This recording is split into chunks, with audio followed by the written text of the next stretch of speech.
Salut tout le monde, bienvenue dans cette nouvelle vidéo consacrée, une fois n'est pas coutume, à l'irrigation autonome au potager. J'ai déjà consacré 3 vidéos au sujet, alors voici la dernière et j'espère que j'aurai fait le tour. Allez, c'est parti. Dans ma première vidéo, je vous ai déjà montré ces petits embouts en plastique, et je vous avais dit que je n'étais pas fan de ce système. Puisque j'ai consacré mes autres vidéos à faire des tests sur les systèmes d'irrigation, je me suis dit que concernant ces petits embouts en plastique, il faudrait faire la même chose, même si moi, j'aimais pas ça. En effet, ça fait plusieurs années que je me sers de ce système comme système d'appoint, mais j'ai pas trouvé les résultats fantastiques. Alors là, je me suis dit que ça serait bien de consacrer une vidéo à tester réellement les performances du produit. Ces embouts en plastique s'adaptent avec les bouteilles d'eau minérale, d'eau gazeuse, etc. et aussi de soda.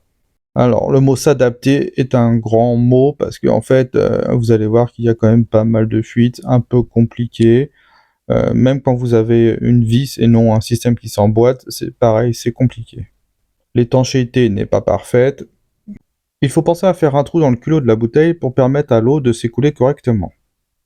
Et pour le reste, tout est question de réglage. Et c'est là que c'est un peu compliqué. Après, ah voilà, j'ai une goutte qui sort.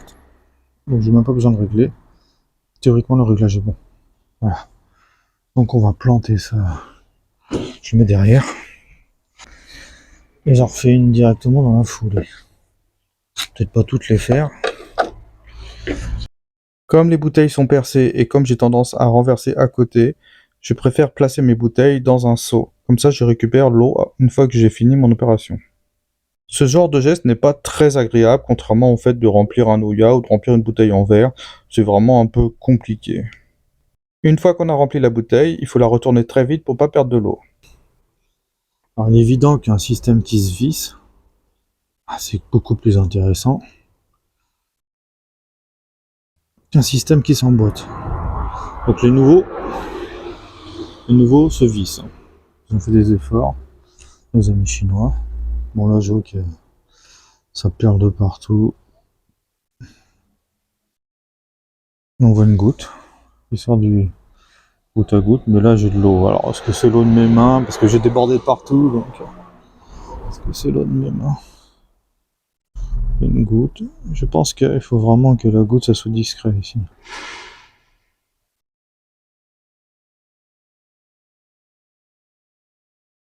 J'ai une goutte qui se forme. Je plante. Alors je vous montre. Alors l'inconvénient majeur, c'est que le robinet s'enfonce complètement. Donc il faut être capable de mettre ça de travers. De manière, je sais pas si vous voyez, est-ce que ça touche pas le sol? Et puis il faut surveiller régulièrement pour vérifier qu'il y a bien une goutte qui tombe. C'est un truc qu'on règle. Il faut pas toucher, mais je vois que ça goutte de l'autre côté, donc comme à peu près sûr que c'est foireux. Là, je l'ai mis là. Qu'est-ce qu'on voit? On voit. Quand j'ai fait le test, il y avait une goutte. Ouais, on voit qu'il y a une goutte qui tombe. J'espère que vous l'avez vu à l'image. Voilà, il y a un débit de goutte à goutte. Donc c'est très très relatif. Et on verra dans quelques jours. Alors là, on voit que ça a baissé, mais pas significatif. C'est pas significatif. Ce que je veux dire par là, c'est que je trouve que ça baisse pas beaucoup. Comme vous le voyez à l'image, c'est franchement fastidieux de pouvoir régler ces petits dispositifs. Alors, le principe, c'est d'être très observateur, de prendre le temps. Donc là, j'essaye de zoomer pour vous mettre un peu en condition. Alors, il faut essayer d'observer la goutte qui tombe, de calculer quand est-ce que la prochaine goutte tombe, et vous réglez le débit en fonction de ça. Et donc, il faut vraiment le faire en amont du jour où vous allez partir en vacances. Parce que si vous faites ça, remplissez vite fait vos bouteilles, hop, vous les posez avant de partir et vous partez le lendemain matin, par exemple, vous êtes absolument pas sûr de ce qui va, du débit en fait. J'ai décidé de ne pas couper ces passages au montage pour vous montrer à quel point c'est fastidieux de régler ces petites bouteilles, Pourquoi? Parce que les plantations prennent de la place et on finit par plus savoir où mettre sa main et comment aller chercher les bouteilles. Là, je suis gêné par un gros pied de patate qui pousse spontanément. Alors vous allez me dire, mais les Zoya c'est pareil, je peux pas, ou les cônes, je peux pas aller vérifier. Oui, mais au moins je sais le débit que ça a. J'ai rien à régler. Alors que là, dès que j'ai un réglage à faire, c'est compliqué. Voilà. Si on voit bien la goutte qui se forme. Voilà, et qui tombe. Et on voit la prochaine qui arrive dans la foulée. Voilà. Ici, là, aujourd'hui, on est samedi.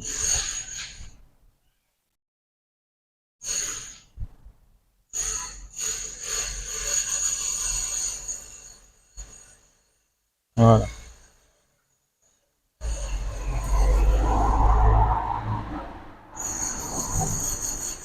On verra bien. On reste à 800. Je passe rapido sur un micro-test que j'ai fait.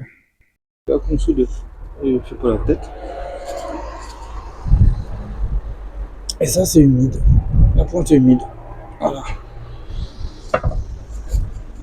Ah, par contre, c'est pas un débit folichon. Je ne vais pas utiliser 10 minutes de vidéo pour ça, c'est complètement un échec. Alors là, vous voyez, ma bouteille dans mon cône en argile est vide. Alors ce que je fais, moi, quand je repère ça, je les pose à l'envers comme ça, et je sais qu'après, j'ai besoin de les remplir. Alors, on voit qu'on arrive à la fin de la bouteille avec le nouveau réglage. Voilà, nous sommes aujourd'hui mardi. Donc là, le réglage est bon. Donc si on se déporte là, on voit que ça n'a pas coulé. Donc vous voyez, il faut que je recommence mes réglages sur une autre bouteille. Alors imaginez si vous avez comme ça 12 bouteilles, par exemple, en place dans votre potager, mais la galère que c'est. Donc sur ce premier test avec 2 bouteilles, et après ma réglage, il y en a une sur les 2 qui a un débit correct. L'autre, c'est pas bon. Donc on est une semaine après. Bilan de l'opération, mon avis reste exactement le même. C'est franchement aléatoire, c'est pas pratique, c'est pas agréable à utiliser. Bref, franchement, je vous recommande pas du tout. Par contre, je veux pas te dire que ça ne marche pas. Mais c'est pas terrible, c'est tout. Quand un système n'est pas efficace, pas pratique, pour moi, c'est un échec. En fait, je suis plutôt adepte du low-tech, des trucs simples. Là, vous voyez ces petits cônes là qui se remplissent. Bon, il n'y a pas une grosse contenance, mais franchement, ça fait le café. C'est-à-dire que là, on a un petit pot avec des fleurs, et j'ai fait le test, ça tient 3-4 jours. Pour le reste, j'ai trouvé une solution. J'ai mis dans des jardinières plusieurs bouteilles, et je les observe pendant plusieurs heures, plusieurs jours, je reviens, et j'ai fait mes réglages au fur et à mesure. Et à partir de là, je vais pouvoir transplanter mes bouteilles au bon endroit. Bref, c'est vraiment pas terrible quand même. En plus, du coup, c'est l'occasion pour moi de m'occuper de mes jardinières, car je ne le fais pas vraiment. Avec les vacances qui se profilent, j'ai autre chose à faire, malheureusement. Avec tous les pots, les transferts de plants et tout ça, les problèmes d'irrigation. Bon, les 3 petites fleurs et le persil, ils peuvent attendre. Dans ma précédente vidéo, j'ai été plutôt agréablement surpris par le système avec un cathéter et des embouts en terre cuite. Ayant trouvé sur internet d'autres références avec des embouts en terre cuite, je me suis dit que ça vaudrait le coup d'essayer ces petits embouts. D'autant que je trouve très bien de réemployer les bouteilles en plastique. La partie qui est en terre cuite de ces nouveaux embouts, je la trouve de plutôt bonne facture. Par contre, la partie en plastique, là, je suis moins fan. Je trouve qu'elle se visse assez mal, et puis c'est assez curieux ce système-là qui s'emboîte. En fait, il y a 2 bouts. Un bout qui se visse dans la bouteille, et un bout qui s'emboîte dans cet embout-là. C'est assez curieux. Donc du coup, je fais un test en plantant une des bouteilles dans une jardinière. Et dans le lot que j'ai acheté, il y en avait 5. Alors, on va continuer.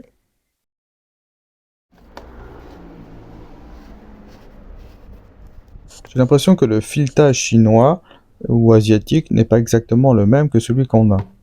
Et qu'il y a une différence que j'avais pas remarqué entre les bouteilles de Perrier, par exemple, ou d'eau gazeuse, et celles de Coca-Cola. Bon, alors moi, je bois pas des masses de soda, donc je récupère à droite, à gauche, et c'est comme ça que je peux faire ces vidéos que vous voyez ensuite. Parce On peut remarquer, c'est que le plastique, il est quand même pas très solide, ce qui fait que quand on visse à fond, au bout d'un moment, pof, il faut recommencer à visser. Ça se bloque pas en fait, donc c'est pas extraordinaire. Donc là, c'est le même principe, on remplit la bouteille, et puis après, il n'y a plus qu'à mettre l'embout.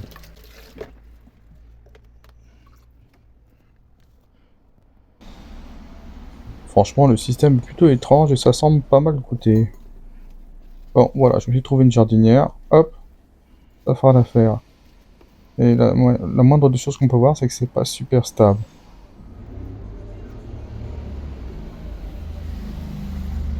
Je ne sais pas pourquoi, celle-là n'a pas d'écoulement. C'est franchement étrange. Donc du coup, elle va être ici. Alors, au final, ça donne un truc du genre. On va vérifier les petites bouteilles une à une rapidement. Et là, ce qu'on peut remarquer, c'est que ça descend quand même plutôt vite. Alors, nous sommes le lendemain, le vendredi. On voit que le niveau a baissé, mais qu'il en reste. Et ça, moi, les tests que j'ai fait, ça dure au moins 3 jours pour un petit pot de fleurs, ce qui est plutôt pas mal. Ça, test.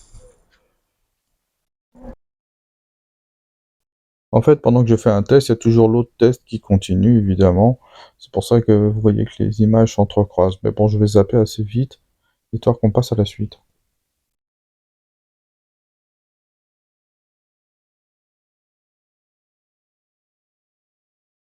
Concernant ce nouveau système, on voit que la bouteille est déjà complètement vide. Voilà, c'est super léger.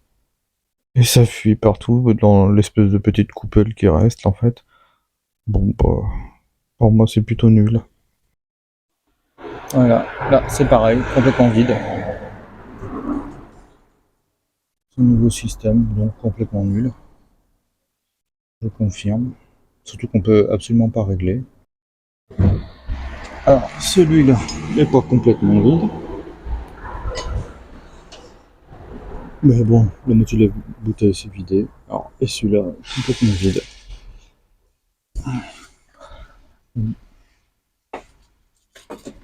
Voilà. Concernant cette bouteille, on voit qu'il y a encore de l'eau dedans. Mais concernant le système du bouchon, on voit que la vis laisse voir un grand jour, ce qui n'est pas de bon augure. Voilà, j'ai repéré l'eau, c'est au niveau de l'étiquette. À bien regarder, je me demande si c'est pas fait pour les petites bouteilles. Bon alors pour moi, le bilan de ce truc, c'est franchement négatif. Et si je vous montrais une vraie solution efficace et absolument pas chère? Ça, c'est un système qui marche. Je sais qu'il y en a qui ont peur de la pourriture des racines. Et moi, ce problème de pourriture des racines, je ne l'ai jamais eu avec ce système. Et comme vous voyez, je l'ai multiplié cette année. Il me suffit de récupérer à droite à gauche des récipients, et puis de m'en servir de contenant. Là, à l'image, vous voyez des grosses bouteilles d'eau, mais en fait, moi, je récupère tout ce que je peux. Des seaux au crémier, les seaux chez le fleuriste ou au supermarché. Enfin, par exemple, quand c'est les périodes de fête des mères et tout ça, il y a beaucoup de fleurs et ils jettent les seaux noirs. Tout ça, ça peut servir de solution. Le principe est très simple, c'est d'avoir deux pots qui vont s'emboîter l'un l'autre, dont l'un va être la réserve d'eau du premier. Alors, dans les idées de récup, quand on a des formats différents, on voit bien que celui-là qui est haut, qui fait 5, 7 litres, 5 litres, peut rentrer là-dedans, et ça peut servir de soucoupe ou de réserve d'eau. Alors, le plastique, on va dire, c'est pas la meilleure des choses,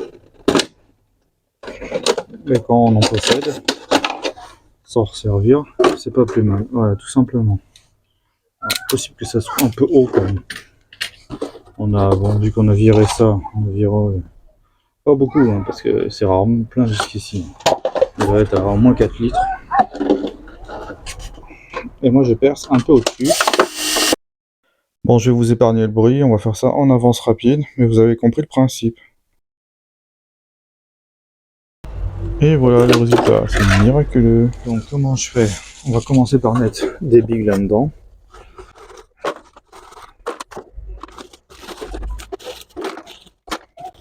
Ça coûte super cher. Et si on peut avoir autre chose, c'est pas mal. Moi j'aime bien mettre du vieux terreau. surtout en général, en plus il y a de la terre avec, donc il y a des cailloux. Mais ça récupère aussi d'autres d'argile. Voilà. Et après, on mélanger ça avec du fumier. Il va quand même l'améliorer grandement. Du coup, ce fond est un substrat plutôt pauvre, et donc je vais l'amender avec du fumier.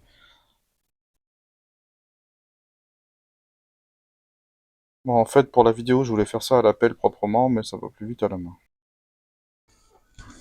Voilà. L'ancien terreau que je mélangeais avec le fumier.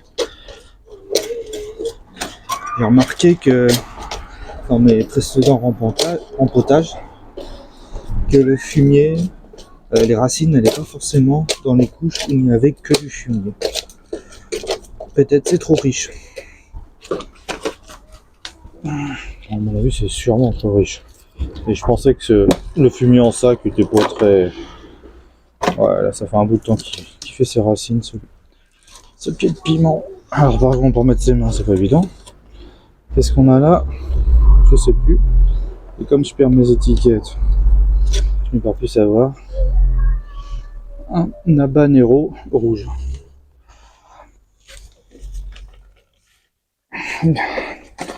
Voilà. Là, je vais juste mettre du bon compost. Celui que j'ai trouvé Super U, je l'ai trouvé pas mal. Donc j'en ai racheté plusieurs fois.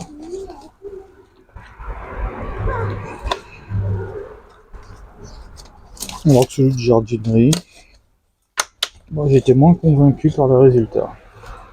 Par contre, ça coûtait 2 fois plus cher. Mais en jardinerie, il me vantait son produit et ridiculisait celui de supermarché.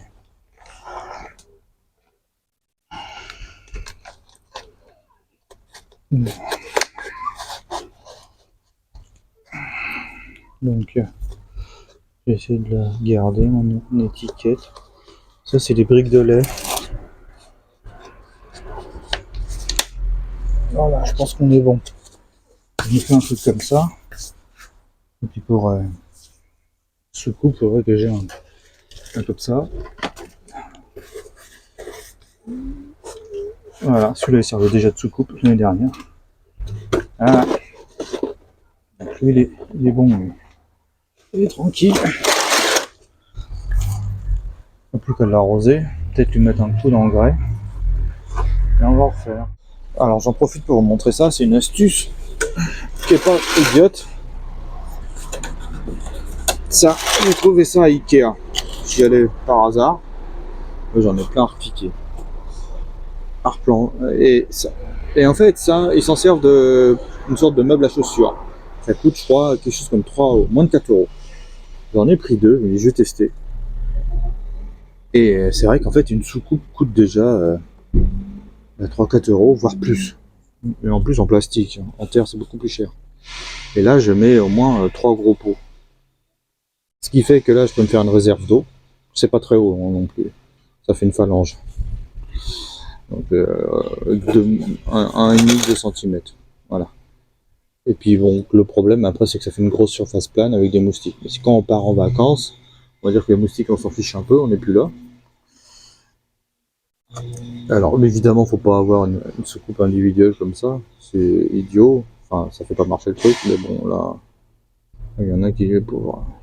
Ils meurent complètement. Je pourrais pas tous. Et ça, c'est si vous avez l'occasion de passer à Ikea. Bon, ça fait encore du plastique à la maison. Alors voilà, par exemple, ce que ça donne au final. Avec 4 pieds de piment. La réserve. Le pot. Et le plan qui se développe. Pas l'idéal. Mais franchement, ça fonctionne. Là, on voit un où j'ai déjà mis de l'eau. Il reste le fond d'eau. Voilà. Et on voit qu'il y a des fleurs qui arrivent. Voilà. Donc pour ça, ça marche. Moi, je l'ai testé plusieurs années. Et j'en suis convaincu. Voilà. Et puis on peut l'adapter. Hein. Voilà. un pot dans une bouteille, un autre pot dans une bouteille, en plus là avec une autre réserve. On peut combiner, hein. Faut pas mettre trop d'eau, la limite. Voilà. Alors, pour dresser un bilan définitif de mes préférences, alors je placerai au même niveau les Zoya, que ce soit manufacturé ou fait à la main, avec les cônes en argile comme celui-ci. C'est efficace, c'est performant et il n'y a pas de ratage. Après les cônes en argile, mon choix se porte sur les solutions fait main, donc avec des réserves, parce que là on a de l'eau et c'est quelque chose de palpable, ça fonctionne. Ça c'est mon deuxième choix. Et enfin, je mettrai toutes les autres solutions un peu gadget comme ça. J'ai déjà testé, comme les cathéters ou les pointes comme ça, pour les raisons que j'ai évoquées en début de vidéo. Une mention spéciale pour les bouteilles où on garde le bouchon, parce que c'est fait main, mais ça c'est quand même assez aléatoire comme conséquence. Voilà. Donc il y a plein d'autres trucs, mais j'ai pas eu le temps. Ça fait vraiment trop long. Là, j'ai passé un après-midi à faire le montage. Vous voyez, comme ça, les bouteilles inversées.